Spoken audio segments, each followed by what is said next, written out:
The 2014 Writers Group Halloween by Ivan Bridgewater. It was a rare thing for the Writers Group meeting to actually fall on a Halloween. It couldn't have happened on the year in question if it hadn't been for an odd chain of events. A large storm had threatened the Florida coast on the week the meeting would have normally been held. As a result, the meeting had been postponed for 1 week, till All Hallows Eve. Few people realize the true powers that awakened at Halloween.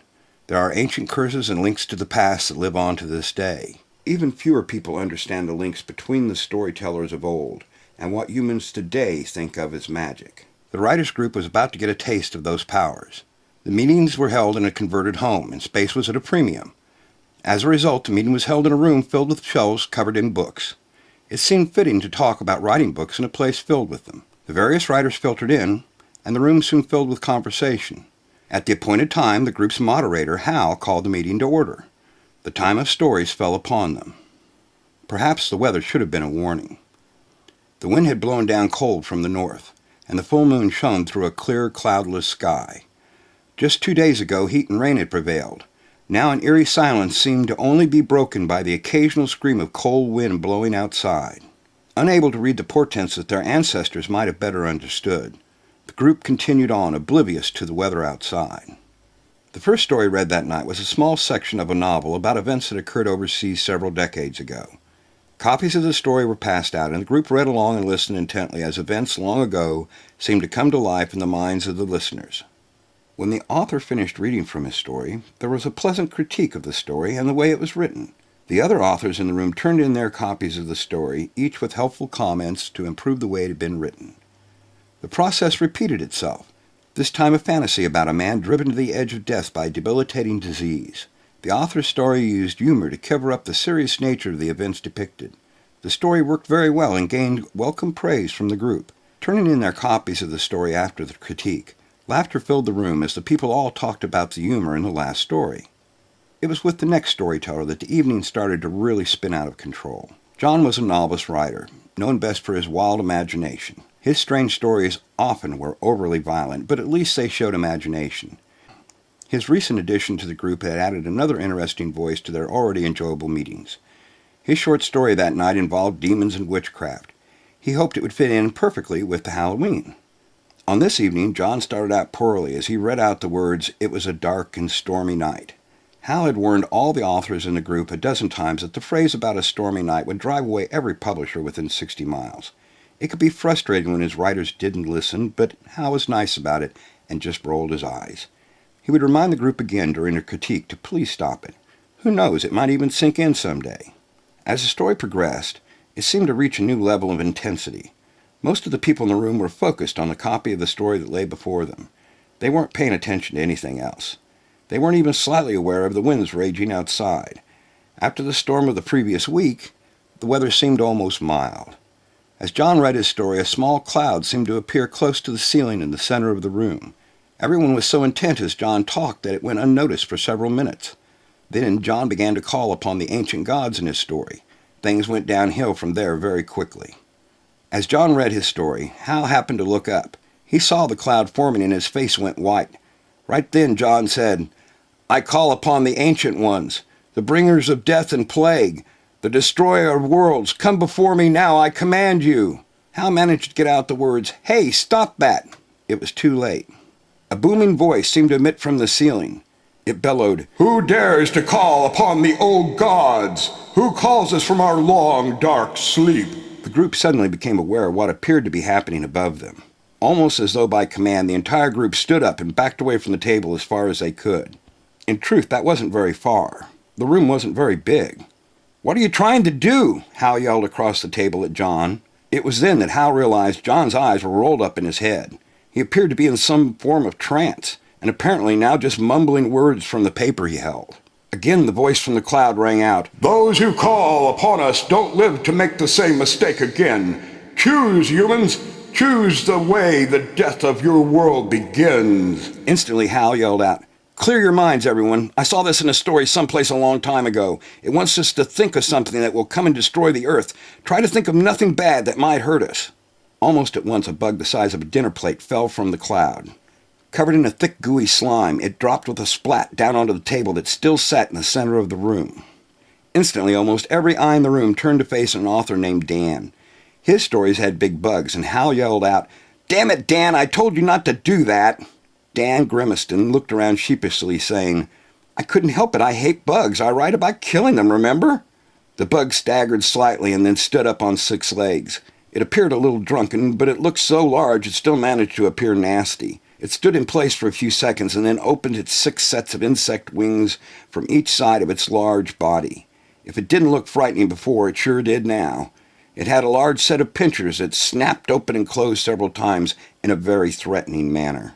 With a crash, a tree limb smashed through a large window in another part of the house. It was visible to several people in the group, and although the bug couldn't see into that room, it faced that direction as though it somehow knew what had just occurred. Hal quietly asked Dan, "Is it poisonous?" With a dirty look, Dan hissed, "How should I know? I just write fantasy science fiction. I'm not some bug expert." The bug spread his wings again and started to fan them frantically. With a roar as loud as a whole swarm of bees, it started to lift off the table.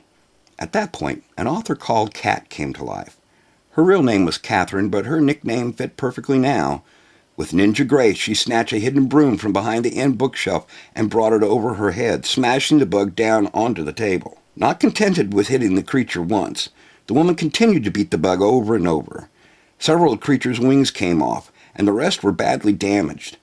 Despite that, the bug continued to move, and even managed to stand up for a second at one point, only to be flattened again with the broom. After about 30 seconds, the bug stopped moving. Kat finally stopped beating the bug's mangled body with the stick-like remains of the broom. A pause in the battle seemed to occur, and Hal seemed to regain control of the situation. He reached onto the bookshelf next to him and snatched up a paperback book. Then he turned around and slung the book across the room, hitting John in the shoulder. The man seemed to waken with a start. The look on his face registered total shock. The man's eyes flitted around the room and then locked on Hal. In a confused voice, John asked, "What's going on here?" "How many times have I told you not to say it's a dark and stormy night in a story?" Hal chastised aloud, a sound of obvious irritation in his voice. At that precise moment, another slimy bug, slightly larger than the first, fell onto the table from the amorphous cloud in the ceiling. Looking at Dan, Hal yelled, "Stop doing that!" Dan looked at Hal and blurted out, "It's not my fault!" Wasting no time, Kat slammed the remains of the broom down on the bug. It made a squeak noise and never stood up again as the agitated woman beat it to fragmented, gooey pieces. Within seconds, she stepped back and viewed the remains of her work with a gasping breath of satisfaction that made everyone in the room stare at her. She looked up a little sheepishly at everyone and said, "Sorry about that. I really hate bugs too." Once again, the booming voice called from the cloud, saying, "Choose the means of your destruction, humans!" Hal had seen enough. Stepping close to the table, the story moderator raised his hands as though he hung from the cross. In a somber, quiet voice, he said, "Fine, you want a nightmare from my imagination? I'll give you one." A large mass of metal appeared in the room. The table folded under its weight, and the whole mass fell to the floor with a loud crash. The floor held the weight, and everyone in the room realized the thing appeared to be some form of small cannon. Slightly larger than a large trash can, the thing was covered in flashing lights and controls of various sorts. Hal stepped right up to it and without a word hit the large red button with "Fire" marked on it. With a loud thump, a projectile shot up from the gun, straight into the cloud. In a forceful voice, Hal yelled out, "You have no power over me!" With an electrical snap, the portal closed. Story time was over for Halloween.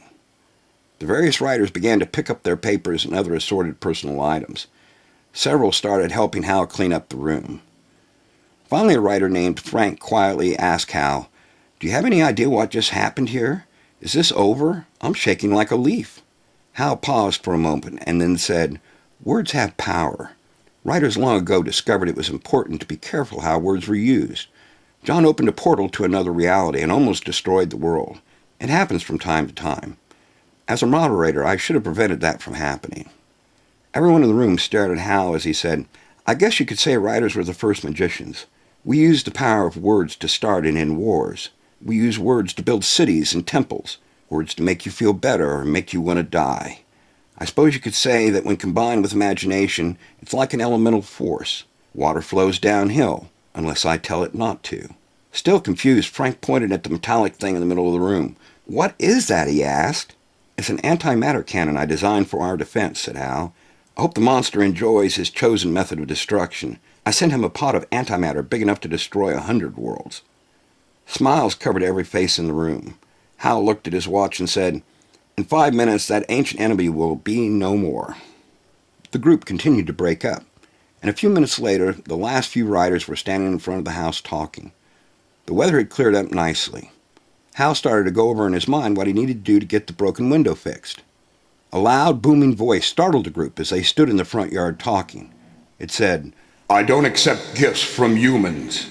There was a loud bang and then a rattling noise as something rolled down the roof. The object fell from the roof of the house and rolled up at Hal's feet. Looking down, Hal knew instantly it was the pod from the antimatter weapon. With a loud beep, it started to open. Hal loudly said the words, "Oh, shit!" This story was developed for the writers group of Manatee, Florida. Due to its length, the story has been broken into segments. We hope you will join us next Halloween for the next segment of the story. Thanks. The end. And happy Halloween.